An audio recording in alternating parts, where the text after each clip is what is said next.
नमो नारायणाय नमः। मैं हूँ वामिका और आप सभी का हमारे चैनल आध्यात्मिक सागर में हार्दिक स्वागत है। सावन का महीना भगवान शिव को समर्पित होता है और इस महीने में बहुत से खास त्योहार भी आते हैं, जिनमें से एक है सावन महीने की शुक्ल पक्ष की एकादशी, जिसका नाम है पुत्रदा एकादशी। आज की इस वीडियो में आप सुनेंगे सावन पुत्रदा एकादशी के व्रत की कथा और आरती। पुत्रदा एकादशी साल में 2 बार आती है, एक पौष मास के शुक्ल पक्ष में और एक सावन मास के शुक्ल पक्ष में। वैसे तो हर एकादशी तिथि भगवान श्री हरि नारायण को समर्पित होती है और इस व्रत को रखने से या नियमों का पालन करने से जाने अनजाने में किए गए सभी पापों से मुक्ति मिलती है और अंत में मोक्ष की प्राप्ति होती है। लेकिन पुत्रदा एकादशी का व्रत उन लोगों के लिए सबसे ज्यादा लाभदायक है जो संतान सुख से वंचित हैं या जो लोग पुत्र प्राप्ति की इच्छा रखते हों। ऐसे लोगों को या फिर संतान से जुड़ी समस्याओं के लिए पुत्रदा एकादशी का व्रत रखना चाहिए। यदि हो सके तो पति पत्नी दोनों को मिलकर इस दिन भगवान श्री हरि को और भगवान कृष्ण के बाल स्वरूप की पूजा करनी चाहिए। इस दिन लड्डू गोपाल जी की पूजा करके माखन मिश्री का भोग लड्डू गोपाल जी को लगाना चाहिए। भोग में तुलसी की मंजरी या तुलसी दल अवश्य रखनी चाहिए। ऐसा करने से संतान सुख की प्राप्ति होती है और संतान से जुड़ी समस्याएं दूर होती हैं। अब आप सुनिए पुत्रदा एकादशी की व्रत कथा। एक बार धर्मराज युधिष्ठिर ने श्री कृष्ण जी से पूछा, हे कमल नयन, श्रावण मास के शुक्ल पक्ष की एकादशी का क्या नाम है और इसके व्रत का क्या विधान है? इसमें किस देवता का पूजन किया जाता है और इसका व्रत करने से क्या फल मिलता है? श्री कृष्ण भगवान ने कहा, धर्मराज, श्रावण मास की शुक्ल पक्ष की एकादशी की कथा के सुनने मात्र से ही वाजपेयी यज्ञ का फल प्राप्त होता है। द्वापर युग के आरंभ में माहिष्मती नाम की एक नगरी थी। उस नगरी में महीजीत नाम का एक राजा राज्य करता था। उसका कोई पुत्र नहीं था, जिस कारण वह अत्यंत दुखी रहता था। उसे राज्य सुख और वैभव सभी बड़ा ही कष्टदायक लगता था। राजा ने पुत्र प्राप्ति के बहुत उपाय किए, किंतु उसका हर उपाय निष्फल ही रहा। जैसे जैसे राजा महीजीत वृद्धावस्था की ओर बढ़ रहा था, वैसे वैसे उसकी चिंता भी बढ़ गई। एक दिन महीजीत ने अपनी सभा को संबोधित करते हुए कहा, न तो मैंने अपने जीवन में कोई पाप किया है और न ही अन्याय पूर्वक धन एकत्रित किया है, न ही कभी प्रजा को कष्ट दिया है और न ही कभी देव और ब्राह्मणों का निरादर किया है।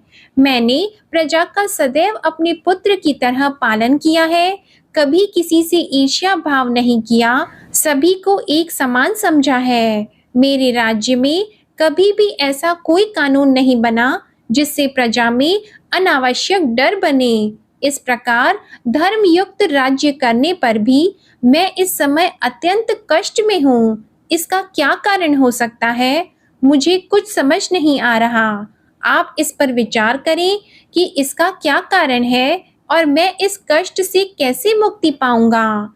राजा के कष्ट के निवारण के लिए मंत्री आदि सभी वन में चले गए, ताकि वहां जाकर किसी ऋषि मुनि को राजा का दुख बताकर कोई समाधान पा सके।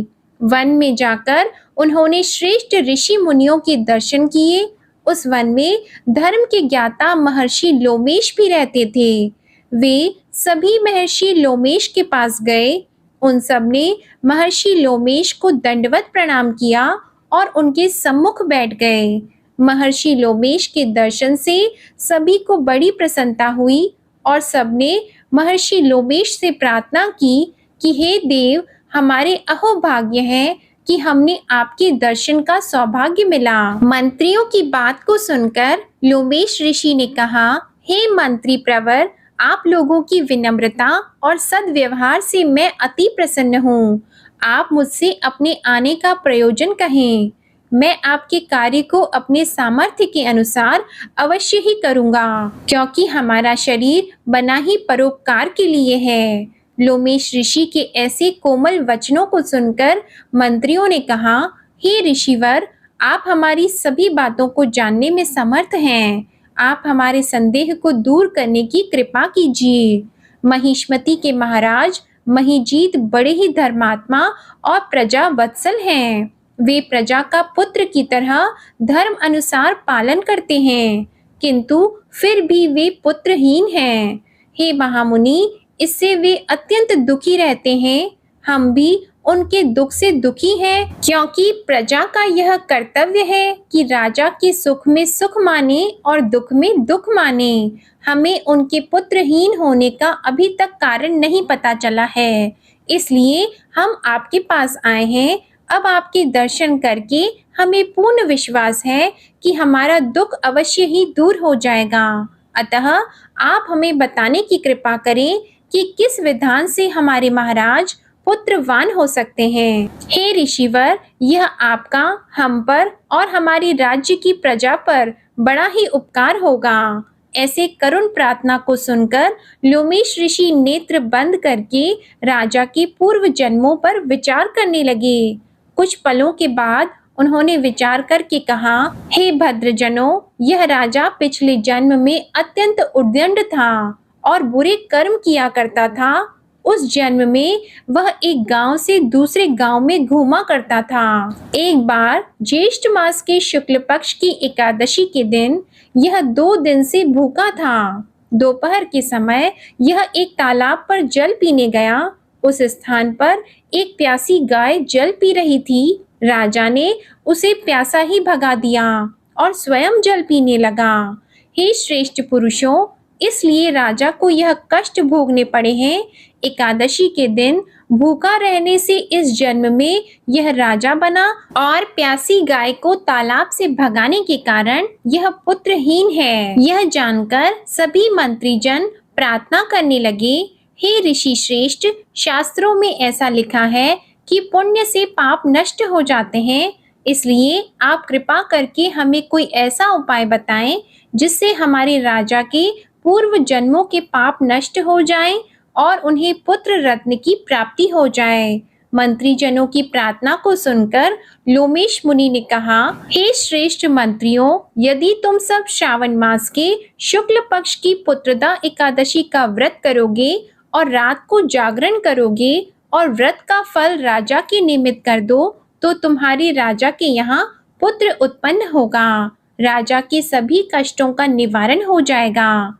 इस उपाय को सुनकर मंत्रीजनों ने ऋषि लोमेश को कोटि कोटि धन्यवाद किया और उनका आशीर्वाद लेकर अपने राज्य में लौट आए। उन्होंने लोमेश ऋषि की आज्ञा के अनुसार पुत्रदा एकादशी का विधि विधान से व्रत किया और द्वादशी को उसका फल राजा को दे दिया। इस पुण्य के प्रभाव से रानी ने गर्भ धारण किया और 9 मास के पश्चात एक अत्यंत तेजस्वी पुत्र जन्म दिया। हे धर्मराज, इसलिए इस एकादशी का नाम पुत्रदा एकादशी है। पुत्र की इच्छा रखने वाले मनुष्य को विधि विधान से श्रावण मास के शुक्ल पक्ष की एकादशी का व्रत करना चाहिए। इस व्रत के प्रभाव से इस लोक में सुख और परलोक में स्वर्ग की प्राप्ति होती है। प्रेम से बोलिए भगवान विष्णु की जय। अब आप सुनिए हर व्रत में सुनी जाने वाली भगवान गणेश की कहानी। एक साहूकार था, उसके घर रोज एक ब्राह्मणी रोटी लेने के लिए घर आती थी। घर के अंदर घुसते ही पोल के ऊपर गजानन जी का मंदिर था। वह गणेश जी को रोटी का एक कौर हमेशा भोग लगाती थी। बहुत दिन हो गए। गणेश जी महाराज ने कहा कि यह मुझे हमेशा भोजन करवाती है, मुझे इसे कोई ना कोई उपहार जरूर देना चाहिए। गणेश जी एक दिन उसके थाली में हीरे मोती भर देते हैं। ब्राह्मणी तो थाली लेकर अपने घर आ गई और साहूकार से रोटी लेने के लिए आना बंद हो गई। साहूकारिनी ने उसे बुलावा भेजा कि बाई, रोटी लेने के लिए क्यों नहीं आती हो। ब्राह्मणी ने कहा कि मुझ पर गणेश जी प्रसन्न हो गए, बहुत वर्ष तक रोटी लेने के लिए आ गई, लेकिन अब नहीं आऊंगी। साहूकारनी मन में बहुत नाराज हुई और गणेश जी से कहा कि आप ब्राह्मणी के ऊपर प्रसन्न हुए परंतु मुझ पर प्रसन्न नहीं हुए। तब गणेश जी की मूर्ति हटाकर उसने बाहर फेंक दी। इधर सेठ जी की दुकान में धंधा पानी बंद हो गए। एक दिन सेठ जी की नजर पोल के मंदिर पर गई तो सेठानी जी को पूछा कि गणेश जी कहाँ गए।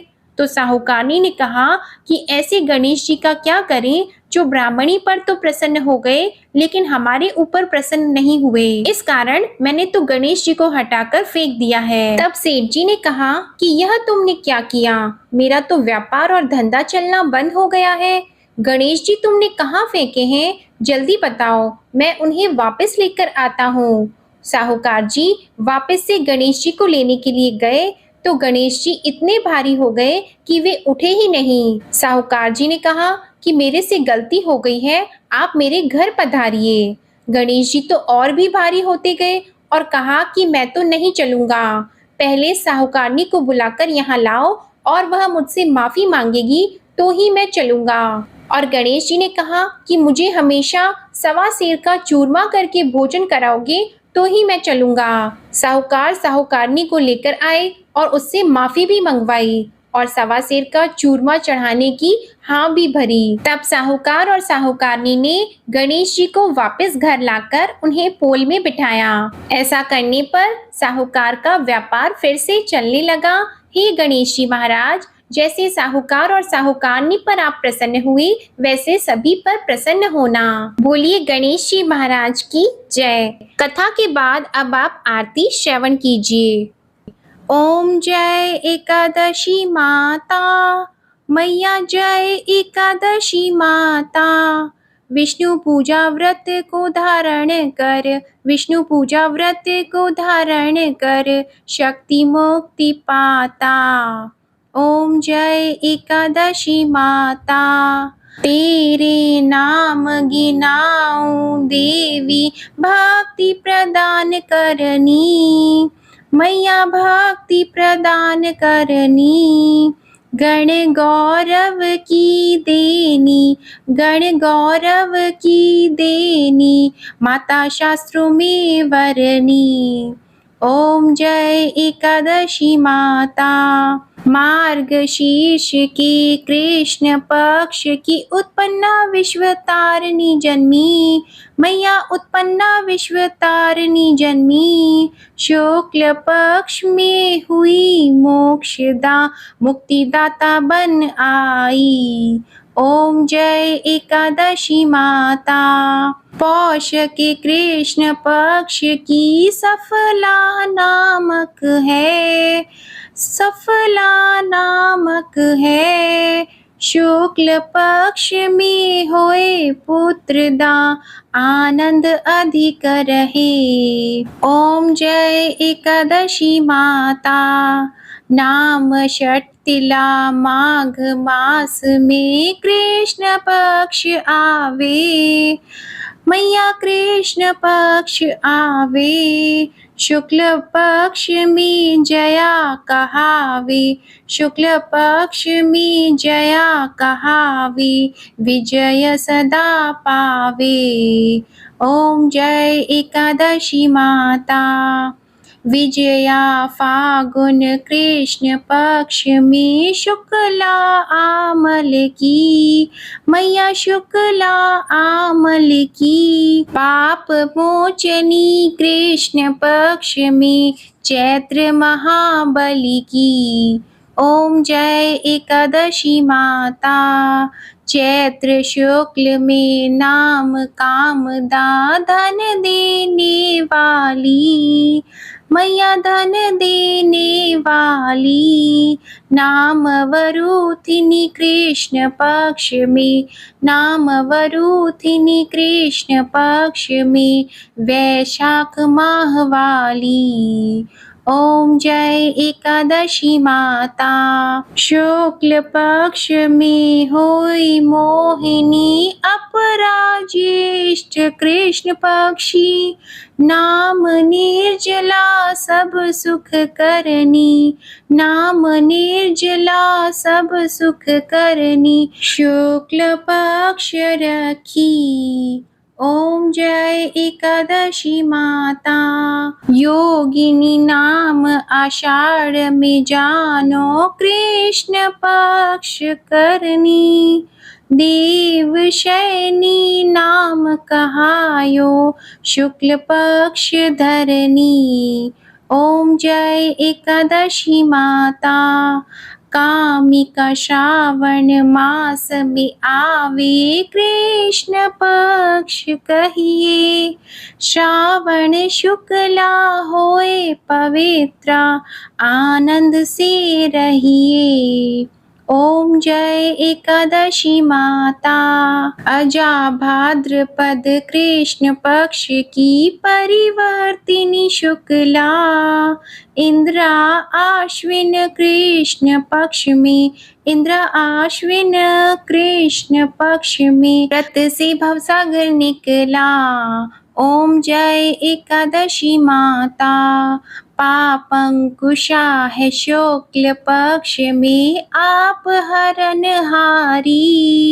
रमा मास कार्तिक में आवे सुखदायक भारी। ओम जय एकादशी माता। देवोत्थानी शुक्ल पक्ष की दुख नाशक मैया। मैया दुख नाशक मैया।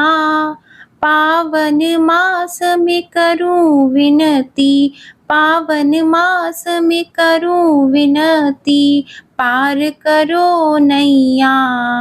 ओम जय एकादशी माता। परमा कृष्ण पक्ष में होती जन मंगल करनी।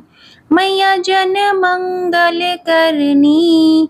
शुक्ल मास में होए पद्मिनी, शुक्ल मास में होए पद्मिनी, दुख दारिद्र हरनी।